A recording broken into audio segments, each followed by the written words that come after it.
Hello, my name is Jim McGillivray and welcome to the Pipe Box, your source for all things piping. If you find this video useful, please give it a like and please subscribe to this YouTube channel to see more videos like this.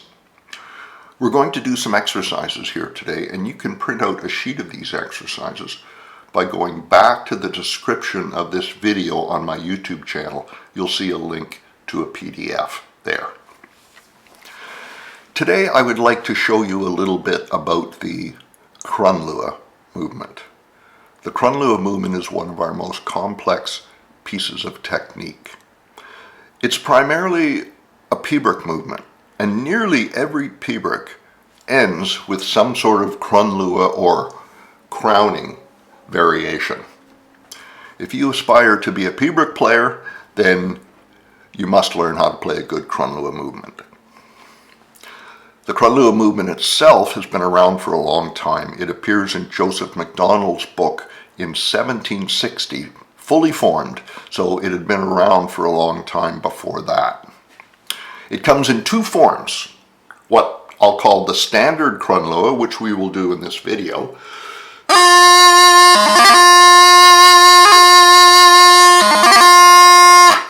and the Fosgelche Crunluath, which we will do in a future video.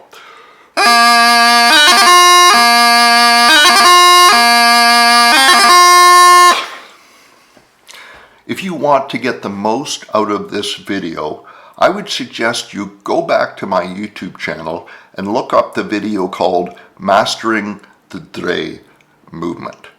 The Dre movement makes up the entire back end of our Crunluath movement. And if you want to learn how to play a good Crunluath, you need to start with a Dre movement played accurately from low G. This is absolutely crucial. You must be able to play an accurate Dre movement from low G. And there are exercises in the Dre movement video that will help you do that. Let's begin first by looking at the 7 grace notes that make up the Crunluath movement. I'm going to play them here, spread out each grace note individually so you can see exactly what grace notes are used. After that, I'm going to show you how the Dre movement fits into the slow motion Crunluath, and after that, I will play you a full-fledged Crunluath movement. Here are the examples. Here's an expanded Crunluath, example 1.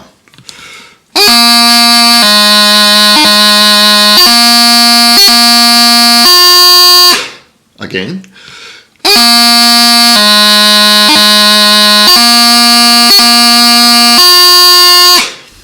Here's example 2, showing the Dre movement at the end of the Crunluath.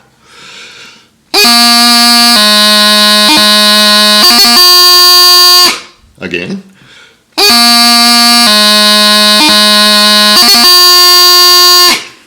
And here is a Crunluath proper. Again.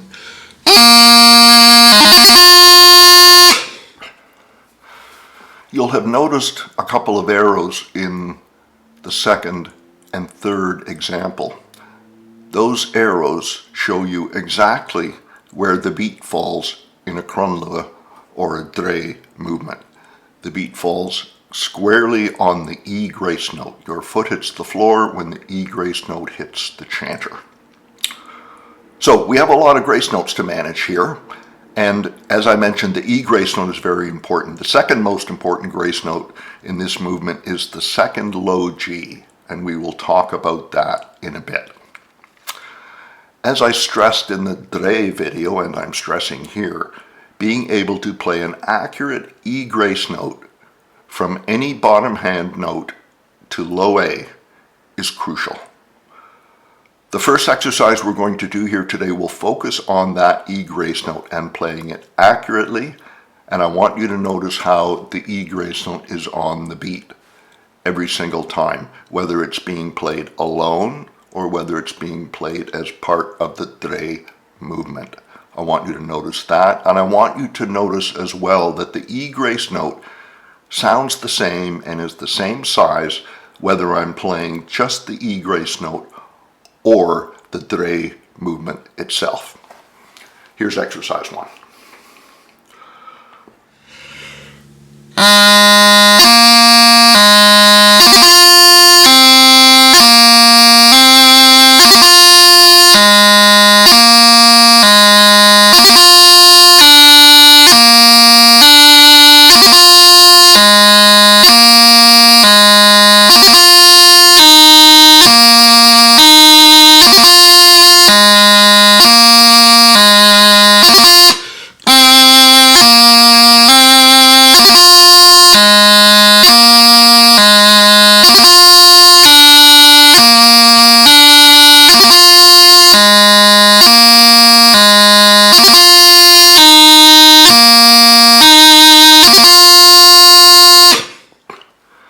If that exercise gave you trouble, you may want to spend a few more days working on the dre movement, maybe even a few more weeks. Having a solid dre movement is crucial to having a good Crunluath.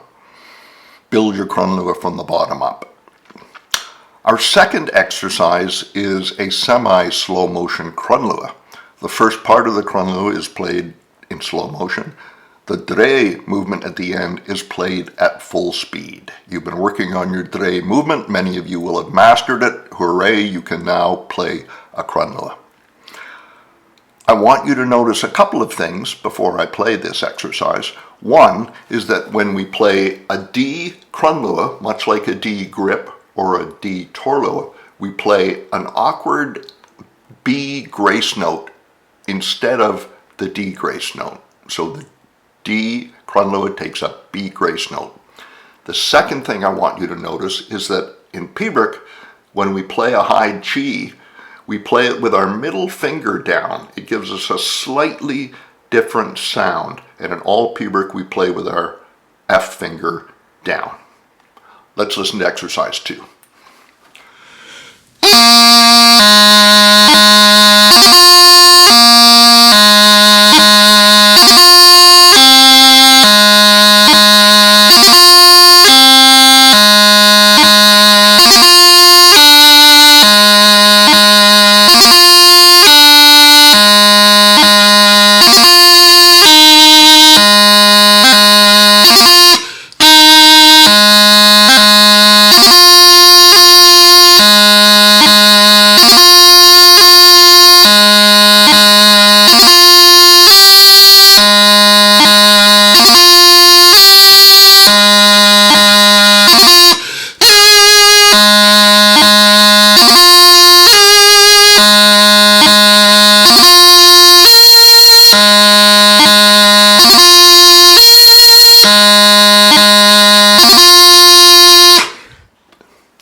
I mentioned earlier that the second low G grace note in the Crunluath is extremely important. This is the note you're sitting on before you launch into the crucial dre movement. If you make this second low G too short, you won't hit the dre movement accurately. That second low G is really important. The next exercise focuses on that low G. It turns the D grace note at the start of the Crunluath into a half doubling, and then we have a pause on the low G before you make the dre movement. This again helps you set up for your dre movement, something that you will do in a Crunluath even at full speed. In this exercise there are 3 beats in every bar. The third beat comes when the E grace note hits the chanter. Here's exercise 3.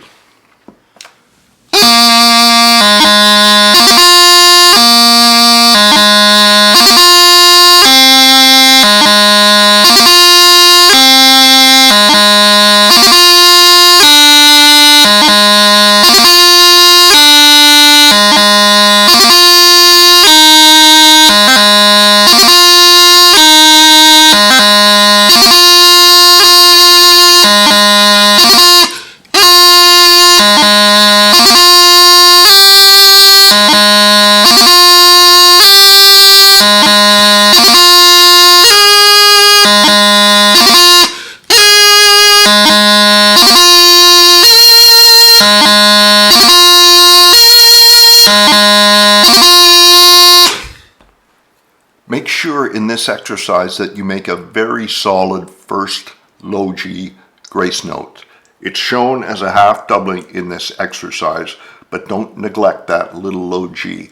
I find when I teach players who have trouble with the Crunluath, I usually find that the problem is that they don't have enough low G. Crunluaths need lots of bottom to make them smooth and rippling. Make sure you have lots of low G in your Crunluaths. The next exercise is the Crunluath proper. If you're still having a bit of trouble with exercise 3, again, be patient. Trust the process. Work on exercise 3 until you're comfortable with it, and then move on to exercise 4. This exercise is in 6/8 time, so there are 6 pulses in each bar. The first 2 pulses happen on the theme note. The third pulse happens on the E grace note in the Crunluath. Again, when your finger hits the chanter, the foot hits the floor. The pulse is on the E grace note. Here's the exercise.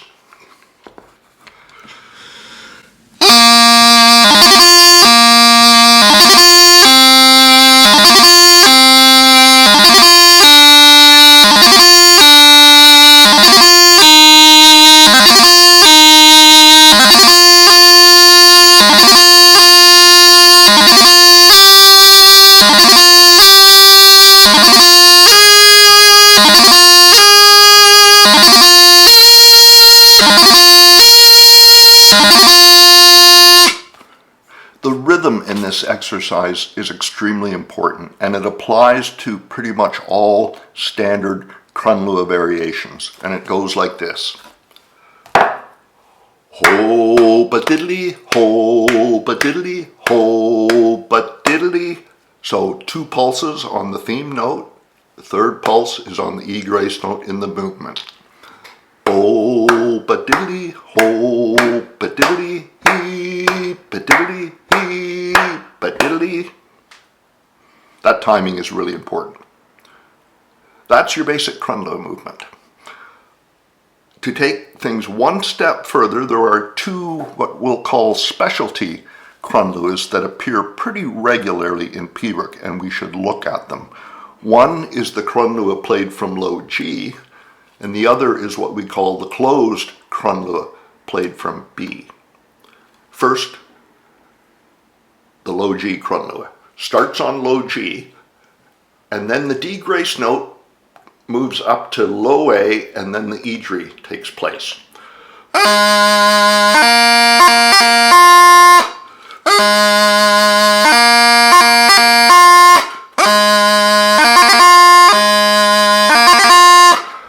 That's the low G Crunluath. The closed B Crunluath looks like this. A Crunluath played on B, but you do not go up to low A with the G grace note. You remain on low G. So the whole Crunluath is played on low G, like this.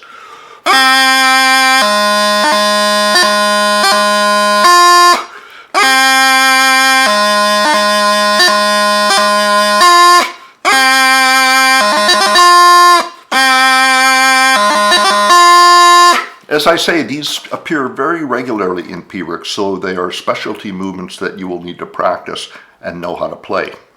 Here's an exercise with those movements in it.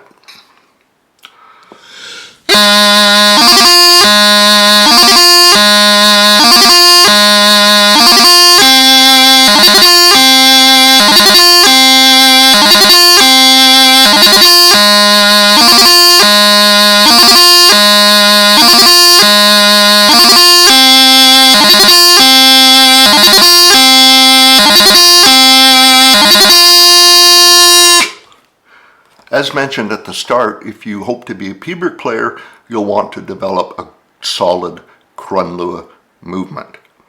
Once you know how to play the Crunluath, you'll need to play lots of them. You won't be able to develop a good Crunluath movement just by playing Piobaireachd. You don't play enough Crunluaths. You need to play Crunluaths outside of your Piobaireachd playing. Play lots of Crunluath scales. There are lots of other ways to teach the Crunluath movement and lots of ways to practice it. You can find all sorts of additional exercises on the Dre movement and the Crunluath movement in my book, Piobaireachd Fingerwork available from me or from your local dealers. This method of teaching the Crunluath has worked for me for years. I hope it works for you today. From me, Jim McGillivray at the Pipe Box, good piping.